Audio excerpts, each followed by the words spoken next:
বণিক কুলে উদ্ধানন্দ ঠাকুর তিনি জন্মগ্রহণ করেন। দশম একাদশ শতাব্দীতে গৌড়ের বাদশাহ থাকেন, আর গৌড়ের রাজা ছিলেন কে? লক্ষণ শেঠ, রাজা লক্ষণ শেঠ। সেই সময় এই বণিক পরিবার ওনারা ট্যাক্স ফাঁকি দিয়েছিলেন। উদ্ধানন্দ ঠাকুর তখন আবির্ভূত হননি, ট্যাক্স ফাঁকি দিয়েছিলেন। ট্যাক্স ফাঁকি দেওয়ার জন্য রাজা লক্ষণ শেঠ ওনাদেরকে সমাজচ্যুত করেন, সমাজের বাইরে। সমাজচ্যুত করা মানে জাতিচ্যুত করা হলো, মানে সমাজের মধ্যে আর থাকতে পারে না। তো সেই সেই মানে বহিষ্কৃত যে বণিক পরিবার, সেখানে এই উদ্ধারণদত্ত ঠাকুর আবির্ভূত হন সে বণিক কুলকে উদ্ধার করার জন্য। সেই জন্য উদ্ধারণদত্ত ঠাকুর সম্বন্ধে বলা হয়, উদ্ধারণদত্ত ঠাকুর তিনি ব্রজে ব্রজে সুবাহু সখা। সুবাহু, কৃষ্ণের দল আছে আর বলরামের দল আছে। সখাদের মধ্যে আবার ভাগ আছে, এটা কৃষ্ণের পার্টি, একটা বলরামের পার্টি।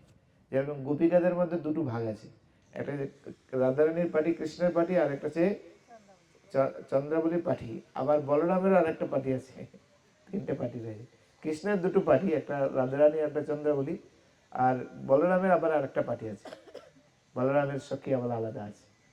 কৃষ্ণ লীলামৃত গ্রন্থের মধ্যে পড়লে এগুলি পাবেন, যে যমুনা যখন রাসনৃত্যতে যমুনাকে ডাকছিলেন আসার জন্য, রাসনৃত্য করবে, যমুনা আসেনি, তখন ভগবান বলরাম তার নাঙ্গল দিয়ে যমুনাকে টেনে নিয়েছিলেন। সেই জন্য ওই রামঘাটে যমুনাটা একটু বাঁকা। বৃন্দাবনে গেলে এইসব দেখা যায়, এখানে দেখা যাবে না, ভগবান অপূর্ব লীলা। তো সুবাহু ছিলেন বলরামের দলে, বলরামের সখা। এই লীলাতে, মহাপ্রভু লীলাতে যত সখারা এসছেন তারা সবাই আবির্ভূত হয়েছেন। তার মধ্যে উদ্ধারণ দত্ত ছিলেন এই সুবাহু সখা বলা হয়। চৈতন্য চরিতামৃত যখন আপনি অধ্যয়ন করবেন, কাদের কাদের বাড়িতে চৈতন্য চরিতামৃত আছে? এই প্রভু, কারো বাড়িতে চৈতন্য চরিতামৃত নেই? ম্যাক্সিমাম লোকের বাড়িতে। চৈতন্য চরিতামৃত যদি আপনি না অধ্যয়ন করেন, তাহলে গৌরাঙ্গ মহাপ্রভুর ভক্ত হতে পারবেন না। কেন? গৌরাঙ্গ মহাপ্রভুর সমস্ত লীলা যদি আপনি না জানেন, তাহলে মহাপ্রভুর ভাব কি করে বুঝবেন? আপনি বুঝতে পারবেন না। আর এই গৌরাঙ্গ মহাপ্রভুর ভাব বর্ণনা করতে গিয়ে সেখানে নিত্যানন্দ প্রভু ভাব, সমস্ত পার্শ্বদের ভাব, সবার ভাব ওখানে বর্ণনা করেছেন। সেই জন্য চৈতন্য চরিতামৃত যদিও বাংলা গ্রন্থ, কিন্তু চৈতন্য চরিতামৃত হচ্ছে সবচেয়ে উঁচু তত্ত্ব বর্ণনা করা রয়েছে। কৃষ্ণ প্রেম লাভ করার জন্য যা যা প্রয়োজন সব এই চৈতন্য চরিতামৃত বর্ণনা করা রয়েছে। সেই জন্য আমাদের প্রভুপাদ আমাদের বলছেন, একটা হচ্ছে মাধ্যমিক লেভেল, একটা হচ্ছে ডিগ্রি লেভেল, আর একটা হচ্ছে পিএইচডি লেভেল। মাধ্যমিক লেভেলে হচ্ছে ভাগবত গীতা, ডিগ্রি লেভেলে হচ্ছে কি শ্রীমদ্ ভাগবত মহাপুরাণ, আর পিএইচডি লেভেলে চৈতন্য চরিতামৃত। যারা পিএইচডি লেভেল মানে অনেক উন্নত, তারা এই চৈতন্য চরিতামৃত অধ্যয়ন করবে। আর এই চৈতন্য চরিতামৃত যখন আপনি পড়বেন, তখন আপনি বুঝতে পারবেন আপনি কোথায় আছেন। এই দেখুন, আজকে আমরা উদ্ধারণতত্ত্ব ঠাকুর আর রঘুনাথ দাস গোস্বামীর চরিত্র আলোচনা করব। এই দুইজনের চরিত্র আলোচনা করলে আপনি বুঝতে পারবেন আপনি কোথায় আছেন, যদি ভালো করে ধ্যান সহকারে শুনেন। আর যদি ঝিমিয়ে পড়েন তাহলে তো বুঝতেই পারবেন না। যখন ঝিমিয়ে পড়বে, আমি একবার হরিনাম করতে বলবো, তখন সবাই জোরে জোরে হরিনাম করতে ঘুম কেটে যাবে। যখন ঝিমাবে আমি বলবো, হ্যাঁ, আপনারা তো দেখতে পাবেন, আমি সব দেখতে পাবো। তো উদ্ধারণদত্ত ঠাকুর তিনি যখন এই এখানে ছিলেন, তো সেই সময় চৈতন্য মহাপ্রভু সন্ন্যাস নিয়েছেন। সন্ন্যাস নিয়ে মহাপ্রভু প্রথমে শান্তিপুরে এসেছেন। শান্তিপুর থেকে তিনি সোজা কোথায় গিয়েছেন? পুরী ধামে। চৈতন্য মহাপ্রভু পুরী ধামে যখন অবস্থান করছিলেন, তখন সাথে নিত্যানন্দ প্রভু, হরিদাস ঠাকুর, তারপরে আরো অন্যান্য পার্শ্বদ সবাই মহাপুরুর সঙ্গে ছিলেন। তো একদিন নিভৃতে চৈতন্য মহাপ্রভু নিত্যানন্দ প্রভুকে ডেকে বললেন, নিত্যানন্দ, কি জন্য আমরা এই জগতে আসলাম? সবাইকে উদ্ধার করার জন্য না? এখন আমি তো সন্ন্যাস নিয়ে নিয়েছি, সন্ন্যাস নিয়ে আমি এখন পুরী ধামে আছি, কিন্তু এই বাংলা উদ্ধার করবে কি? বাংলায় কে প্রচার করবে? তাই তুমি তাড়াতাড়ি বাংলাতে যাও, এই বাংলাতে গিয়ে বাংলাকে উদ্ধার করো। বিচার করে দেখুন, চৈতন্য মহাপ্রভু আছেন সাক্ষাৎ। চৈতন্য মহাপ্রভুকে, চৈতন্য মহাপ্রভুকে স্বয়ং ভগবান শ্রীকৃষ্ণ। নিত্যানন্দ প্রভুকে সাক্ষাৎ বলরাম। একটা গান আছে না, ব্রজেন্দ্র নন্দন যেই শচীসুত হইল সেই, আর বলরাম হইল নিতাই। সেই বৃন্দাবন এই নদিয়া। গৌরমণ্ডল ভূমি যেবা জানে চিন্তামণি, তার হয় ব্রজভূমি বাস। এই গৌরাঙ্গের যে মণ্ডল, গৌরাঙ্গের যে ভূমি, গৌরমণ্ডল ভূমি এই ছোটখাটো জায়গা নয়। বাংলাদেশের সিহট্ট মানে সিলেট, মানে উত্তর পূর্ব কর্নার সিলেট, দক্ষিণ পূর্ব কর্নার চাটগাঁও মানে চিটাগাং, চট্টগ্রাম, পুন্ডরিক ধাম, পুন্ডরিক বিদ্যানিধি চট্টগ্রাম, ঠিক আছে। আর এদিকে হচ্ছে আপনার পশ্চিম উত্তর কর্নার হচ্ছে আপনার মন্দার, বিহারের মন্দার। মন্দার পর্বতের নাম শুনেছেন? মন্দার পর্বত, সমুদ্র মন্থনের সময় যে মন্দার পর্বতকে নিয়ে মন্থন করা হয়েছিল, এখনো সেখানে গেলে বিহারের, যার বিহারের জায়গা, ওখানে মন্দার পর্বত বলে স্থানই রয়েছে। সেখানে এখনো বাসুকি নাগ যে মানে আপনার মন্থন করেছিল, পুরো দাগ আছে এখনো। সে মন্দারে মধুসূদন, সেখানে ভগবান মধুসূদন তিনি অবস্থান করছেন সেখানে এদিকে। আর এইদিকে হচ্ছে আপনার পুরো আপনার রেমুনা পর্যন্ত, বালেশ্বর, মানে বালেশ্বর পর্যন্ত পুরো গৌরবঙ্গের মধ্যে পড়ে, এরকম বলা হয়েছে। বালেশ্বর আর কি জায়গা পড়ছে ওখানে, তার মানে কত এরিয়া নিয়ে আপনার গৌরমণ্ডল ভূমি হবে, চিন্তা করে দেখুন। এই পুরো ভূমিটা হচ্ছে বৃন্দাবন থেকে অভিন্ন। তাই গৌরমণ্ডল ভূমি যেবা জানে চিন্তামণি, তার হয় ব্রজভূমি বাস। তো এই ধাম চিন্তামণি আমরা তো বুঝতে পারছি না, কিন্তু এই রাস্তা দিয়ে যখন আসছিলাম তখন এই নবদ্বীপ মণ্ডলের কথা মনে পড়ে গিয়েছিল।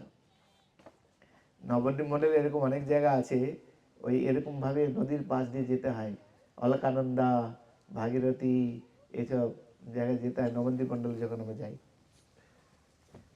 তো তো উদ্ধানন্দ ঠাকুর যখন এই জগতে ছিলেন, নিত্যানন্দ প্রভু যখন এসছেন, তো নিত্যানন্দ প্রভুকে বললেন, যাও তুমি বঙ্গভূমিতে যাও, গিয়ে প্রচার করো, সমস্ত জীবকে উদ্ধার করো। তখন নিত্যানন্দ প্রভুর যারা পার্ষদ, তারা এই বাংলাতেই এসলেন। প্রথমে খড়দহ, তারপরে আরিয়াদহ, তারপরে পানিহাটি। প্রথমে খড়দহ, তারপরে আরিয়াদহ, তারপরে পানিহাটি। এই 3 জায়গায় নিত্যানন্দ প্রভু প্রথম প্রচার স্টার্ট করেন। চতুর্থ যে স্থান, এই হচ্ছে আদি সপ্তম গ্রাম। এই আদি সপ্তম গ্রামে এখানে ত্রিবেণী ঘাট আছে। ত্রিবেণী ঘাট, যাকে গঙ্গা ঘাট বলে। ওর একটা কাহিনী আছে, আমি বলছি পরে। যে এবার তো হলো না, আপনারা একা একা আসবেন, অল্প লোক নিয়ে আসবেন, বেশি লোক নিয়ে হবে না। তো ওই ঘাটে স্নান করবেন। ওই ঘাটের মাহাত্ম্য আছে। নিত্যানন্দ প্রভু তখন এই ঘাটে আসলেন, একটা পিণ্ডার উপরে মানে বসলেন। বসার পর নিত্যানন্দ প্রভু সাক্ষাৎ বলরাম না, তার বাংলায় বলে না, রতনে রতন চেনে। তো নিত্যানন্দ প্রভু যখন তার সখাদের নিয়ে বসলেন, তার পার্শ্বদের নিয়ে বসলেন, তার ঐশ্বর্য প্রকাশ করলেন, সেই সময় উদ্ধানন্দ ঠাকুর তিনি গেলেন গঙ্গা স্নানে। আর গঙ্গাতে গিয়ে দেখলেন এক অপূর্ব পুরুষ, জ্যোতির্ময় পুরুষ, দিব্য অস্মিসতা তার বেরোচ্ছে তার অঙ্গ থেকে। চারিদিকে প্রেমে গদগদ ভাব, মুখে হরি হরি বল। নিত্যানন্দ প্রভু ভাবটা আছে না, প্রেমে গদগদ। গান আছে নিত্যানন্দ প্রভু অনেক, প্রেমে ঢল ঢল সোনার অঙ্গ, প্রেমে ঢল ঢল সোনার অঙ্গ, চরণে নূপুর বাজে। সুন্দর গান আছে, প্রেমে ঢল ঢল সোনার অঙ্গ, চরণে নূপুর বাজে। তো নিত্যানন্দ প্রভু যখন দেখছেন, তখন গিয়ে দণ্ডবোধ প্রণাম করেছেন। আগের নাম ছিল দেবাকর দত্ত, দিবাকর দত্ত, আগের নাম ছিল দিবাকর দত্ত, পিতৃপ্রদত্তর নাম হচ্ছে দিবাকর দত্ত। যখন প্রণাম করেছেন তখন নিত্যানন্দ প্রভু বুঝতে পেরেছেন, কেননা নিত্যানন্দ বলছেন বলরাম আর তার সখা কে, সুবাহু। সুবাহু খানাকুল কৃষ্ণনগর যাবেন, খানাকুল কৃষ্ণনগর, উদয়নারায়ণপুর থেকে বালিপুর হয়ে আরো দূরে যেতে হবে, হুগলি ডিস্ট্রিক্টের মধ্যে পড়ে খানাকুল কৃষ্ণনগর। অবিরাম দত্ত ঠাকুর শ্রীরাম সখার বাড়ি ওখানে আছে। তো গৌর মন্ডল অনেক কিছু আছে দর্শন করার জন্য। তো ওই সখাকে দেখে তিনিও আনন্দিত, আর প্রিয় সখা নিত্যানন্দকে দেখে উদয়নারায়ণ দত্ত ঠাকুরও খুবই আনন্দিত।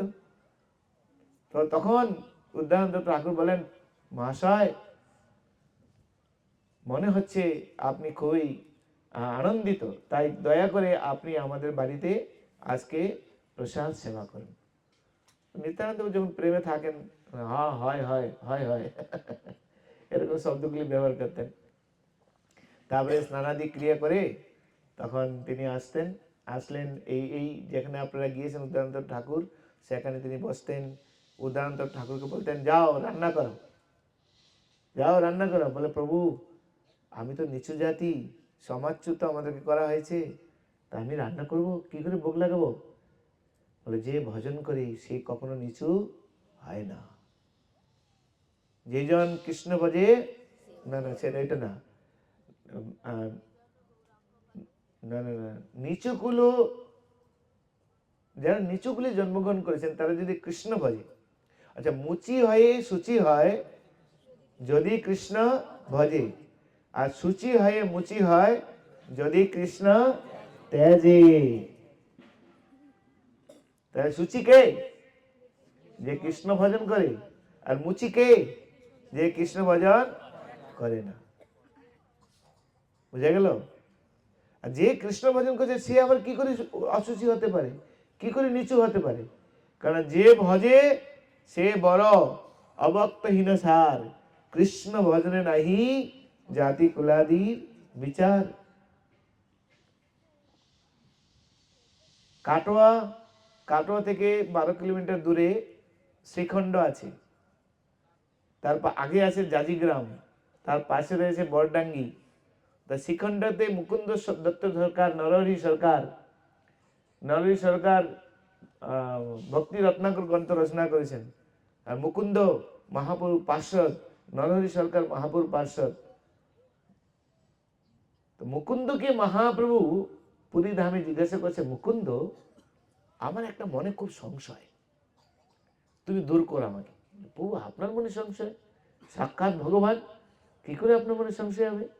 না আমি বুঝতে পারছি না, এই তোমার ছেলে রঘুনন্দন আর তুমি, তোমাদের দুজনের মধ্যে কে বাপ আর কে বেটা? কে বাবা আর কে বেটা?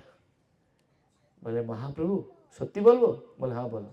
সত্যি করে বলছি, কোনো সংশয় নেই, নিঃসংকোচে আমি বলতে পারি, এই রঘুনন্দন হচ্ছে আমার পিতা, আমি হচ্ছে তার পুত্র। বলে, কি করে? হরে কৃষ্ণ হরে কৃষ্ণ, জোরে দুহাত তুলে, রাম রাম হরে হরে। যে ঘুমাবে আমি বলবো হরে কৃষ্ণ বলতে, তো হরে কৃষ্ণ বলবে। বলে, মহাপ্রভু যার কাছ থেকে কৃষ্ণ ভক্তি অনুপ্রাণিত পাওয়া যায় সেই হচ্ছে পিতা সদৃশ। যেরকম গুরুকে আমরা কি বলি? পিতা বলি। শিক্ষককে পিতা বলা হয়। যার কাছ থেকে কৃষ্ণ ভক্তির অনুপ্রেরণা লাভ হয় সেই তো পিতা সদৃশ।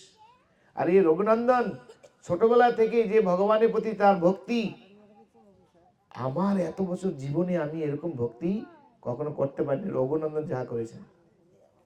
যে রঘুনন্দন সাক্ষাৎ ভগবানকে প্রকটিত করে ভগবানের ভোগ সেবা করিয়েছেন। হরি বল। কথা বলছেন কেন? কথা বললে পিছনে। হ্যাঁ,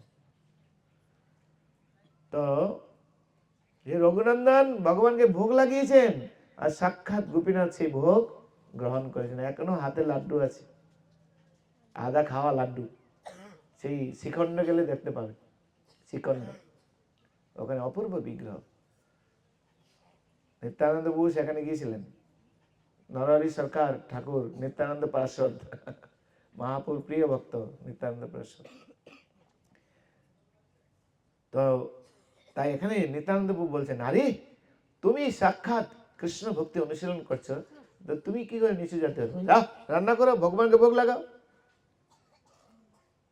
যেজন কৃষ্ণ ভজে সে হচ্ছে সবচেয়ে বুদ্ধিমান, আর সেই হচ্ছে সবচেয়ে বিচক্ষণ, আর সেই হচ্ছে জ্যেষ্ঠ, সেই হচ্ছে শ্রেষ্ঠ, সেই হচ্ছে মহান। কৃষ্ণ ভজনে নাহি জাতি কুলাদির বিজার, যে ভজে সে বড় অবক্তহীন ছাড়। তো এইভাবে প্রতিদিন নিত্যানন্দ প্রভু পাড়ায় পাড়ায় যেতেন, উদ্ধারণ দত্তের বাড়িতে থাকতেন, আর সবাইকে কৃষ্ণ ভক্তি প্রদান করতেন, আর বণিক কুলকে উদ্ধার করছেন। একদিন নিত্যানন্দ প্রভু বলেন, গ্রামের সবাইকে তুমি নিমন্ত্রণ করো, সবাইকে প্রসাদ পাও, তোমার হাতের রান্না ভগবানকে ভোগ নিবেদন করে প্রসাদ খেয়ে তারা সবাই উদ্ধার হয়ে যায়। সবাইকে নিমন্ত্রণ করেছেন, সবাই নিমন্ত্রণ স্বীকার করেছেন, কেননা একবেলা খেলে তো চালটা তো বেঁচে যাবে কমপক্ষে, প্রসাদ খেতে আসে লোক। হরিকথা শ্রবণ করতে কিন্তু খুব একটা লোক আসে না, আপনি দেখবেন, কিন্তু প্রসাদের জন্য লম্বা লাইন। প্রসাদ খেতে তো আমরা আসি না, কি খেতে আসি? এক বেলাটা বেঁচে যাবে। সব চলে এসছে, ব্রাহ্মণ টামন থেকে শুরু করে সব এসে দেখছি উদ্ধারণ দত্ত রান্না করছে। তখনকার দিনের ব্রাহ্মণেরা খুব গোড়া ছিল, কঠোরবাদী ছিল, সমাজচ্যুত করেছে মানে সমাজচ্যুত হয়ে গেছে। আর ওর হাতে রান্না, আরে ও রান্না করছে কি করে খাবো? তা নিত্যানন্দ প্রভু সে ব্রাহ্মণদেরকে বুঝালেন, সাক্ষাৎ নিত্যানন্দ প্রভু বুঝাচ্ছেন যে ভক্তির সূত্র কি, কৃষ্ণ ভক্তি কি করে আমরা পেতে পারি। মহাপ্রভু কি করেছেন দেখুন। হরিদাস ঠাকুর যবন কুলে আবির্ভূত হয়েছেন না, হ্যাঁ কি নয়? হরিদাস ঠাকুর কোন কুলে? যবন কুলে, মুসলিম কুলে আবির্ভূত হয়েছেন। কিন্তু কৃষ্ণ ভক্তি করার মাধ্যমে হরিদাস ঠাকুর কি উপাধি দিয়েছেন মহাপ্রভু? নামের আচার্য উপাধি দিয়েছেন। কেন?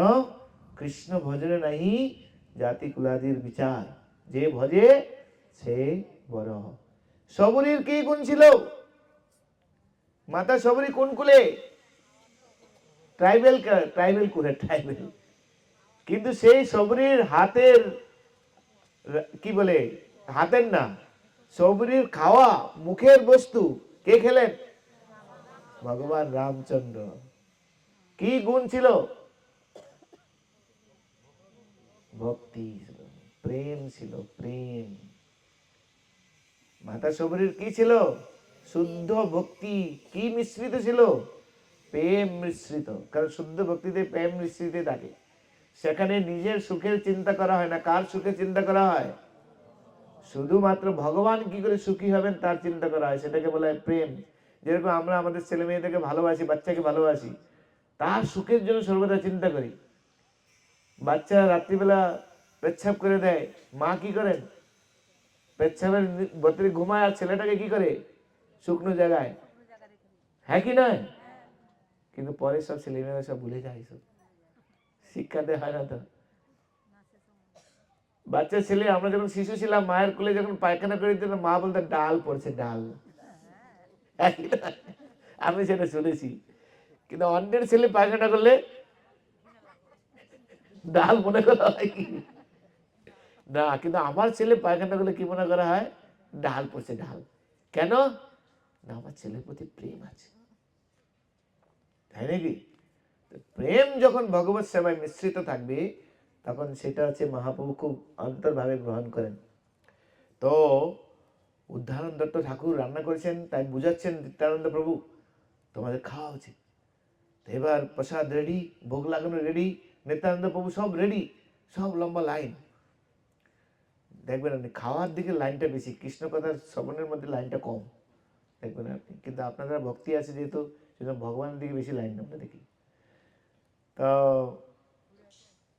এত লোক চলে এসছেন, তো উদ্ধারণ দত্ত ঠাকুর নিজের হাতে পরিবেশন শুরু করেন। তো ব্রাহ্মণরা বলছেন, আরে এই রান্না করলো আবার নিজে হাতে পরিবেশন, তার হাতে রান্না করে খাও না। এই বলে সমস্ত ব্রাহ্ম সমাজ তারা স্ট্রাইক করলেন, আমরা খাবো না। তখন নিত্যানন্দ প্রভু বললেন, উদ্ধারণ দত্ত একটা কাজ করো, ওই যে খিচুড়ি রান্নার যে লাঠিটা নিয়ে আসো, নিয়ে আসে।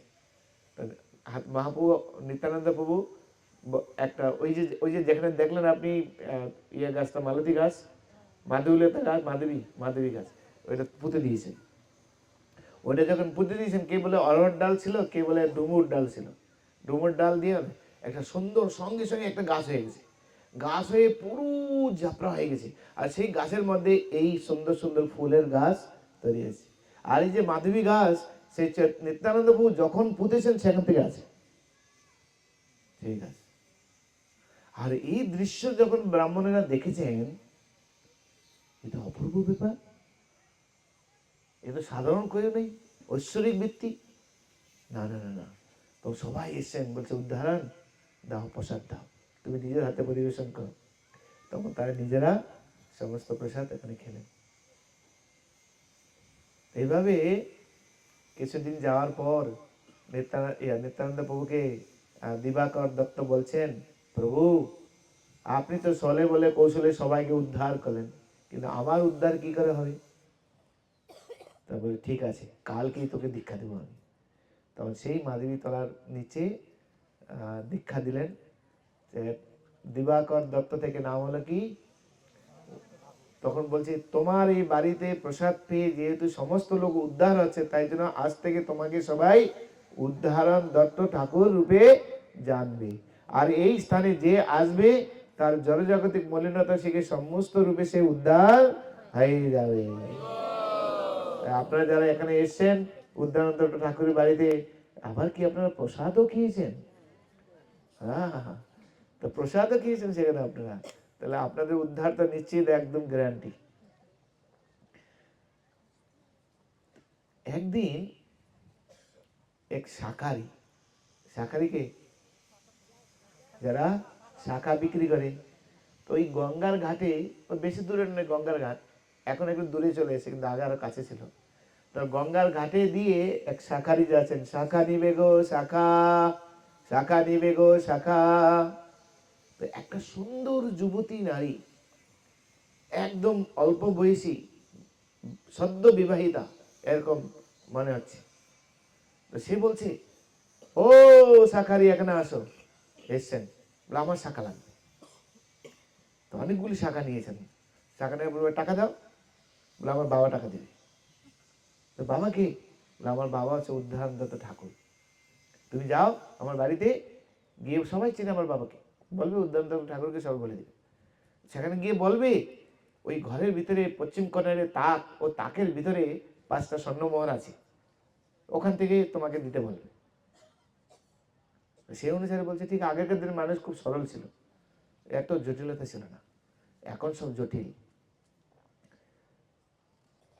অনেক সরল ছিল আগেকার দিনে। আজ থেকে আমি ছোটবেলায় দেখেছি, যেরকম ছোটবেলাতে আমি একটা মেলাতে যাচ্ছিলাম, যাওয়ার সময় অনেকগুলো টাকা পেয়েছি, 1 গোছা টাকা। তার আগের দিন একজন একজন বয়স্ক লোক, আমাদের পাড়ার লোক, তা আমাকে বলছিল স্নান করতে করতে, মানে সবসময় শিক্ষা দিত আমাদেরকে, স্নান করতে করতে বলছেন, এই শোন, ধরো রাস্তা দিয়ে যাচ্ছ, তুমি অনেকগুলি টাকা পেয়েছো, কি করবে? আয়না নিয়ে তুলে নিয়ে এসে মাকে দিয়ে দেবো। হ্যাঁ, নিজে খরচা করবে না, মাকে দিবে, মাকে বলবে যেন সব জায়গায় ঘোষণা করে। তারপরের সপ্তাহে টাকা পেয়ে গেছি। তো টাকা পেয়ে, ছোট ছিলাম তখন, বয়স কত ছিল, 7-8 বছরের বয়স ম্যাক্সিমাম, 7-8 বছর বয়স হবে ম্যাক্সিমাম। তো কয়েকজন 4-5 জন বন্ধু মিলে, আমাদের পাশে একটা গ্রাম আছে, ওখানে কালী মেলা হয়, কালী মায়ের মেলা। তো কালী মায়ের মেলাতে গিয়ে কদমা পাওয়া যায়, কদমা আছে না চিনির, আর ছোটবেলায় তো এইসব খেতে বেশি ভালো লাগে। তো ওখান থেকে 10 টাকা বের করে কদমা ভোগ লাগিয়ে মা কালীকে ভালো দিই, এমনি খেতে নেই তো, ভোগ লাগিয়ে। তো খেয়ে তখন বাকি টাকা নিয়ে এসে 10 টাকা খরচা করেছি, আর বাকি টাকা নিয়ে মাকে এসে দিয়ে দিয়েছি। আর সব গ্রামে মানে রটনা হয়ে গেছে, টাকা পেয়েছে, তাও মুখের ছেলে টাকা পেয়েছে, যার টাকা সেই জন্য নিয়ে যায়। তো 2 জন ব্যক্তি চলে এসছে টাকা নেওয়ার জন্য। আমার মা কি করলেন, ঘর থেকে একটা গীতা নিয়ে এসছে, গীতাটা সামনে রেখেছেন, বলে যার টাকা সে হাত দাও, নিয়ে টাকা নিয়ে যাও। তো একজন হাত দিয়েছে, আরেকজন হাত দিতে পারছে না, হাত কাঁপছে এরকম, আসতেই পারছে না। তখন বোঝা গেল কি এখনকার দিনে এটা হবে। উকিল বাবুরা সেই হাত দিয়ে বলে, যা বলিব মিথ্যা বলিব, একটা সত্য বলিব না। বাদী আসামি সবাই বলে, যা হয়, হ্যাঁ কি নয়? কেন? তার কারণ সাধু সঙ্গ হয়নি আমাদের। ঠান্ডাতে আমার চোখ দিয়ে জল বেরোচ্ছে, বুঝবো? টিস্যু দাও।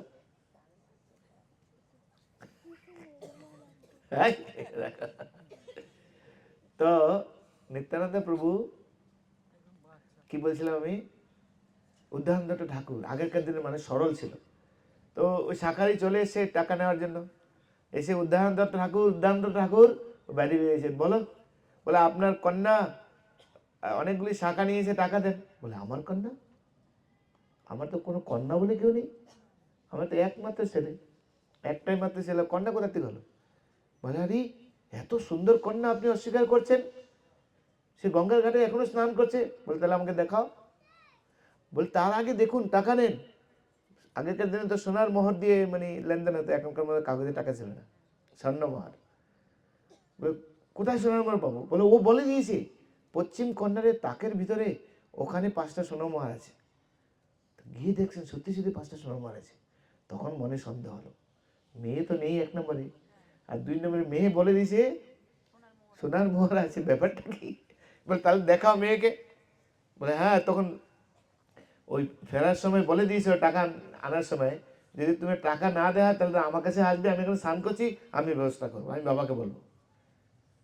তখন সে দূর থেকে বলছেন, ও কন্যা, তোমার বাবা আমাকে টাকা দিচ্ছে না, তুমি কোথায়? ও দূর থেকে হাত নাড়ছে, বলে আমি এখানে। উদ্ধারদাতা দেখছি দূর থেকে বুঝতে পেরেছে এই কন্যা সাধারণ কেউ ছিল না। কে ছিল জানেন? সাক্ষাৎ গঙ্গা মা। সেই জন্য যেই ঘাটে এই দৃশ্যটা হয়েছিল সেই ঘাটের নাম দেওয়া হয় গঙ্গা ঘাট, গঙ্গানগর ঘাট। এখনো সেই ঘাট আছে, গঙ্গানগর ঘাট।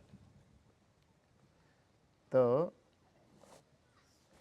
গঙ্গানগর ঘাটে আপনারা গিয়ে কখনো স্নান করবেন, আর এই ঘাটে স্নান করলে কৃষ্ণ ভক্তি পাবেন অবশ্যই, গ্যারান্টি একদম। তো এই সমস্ত লীলা এই উদ্যানদত্ত ঠাকুরের সঙ্গে হয়েছিল।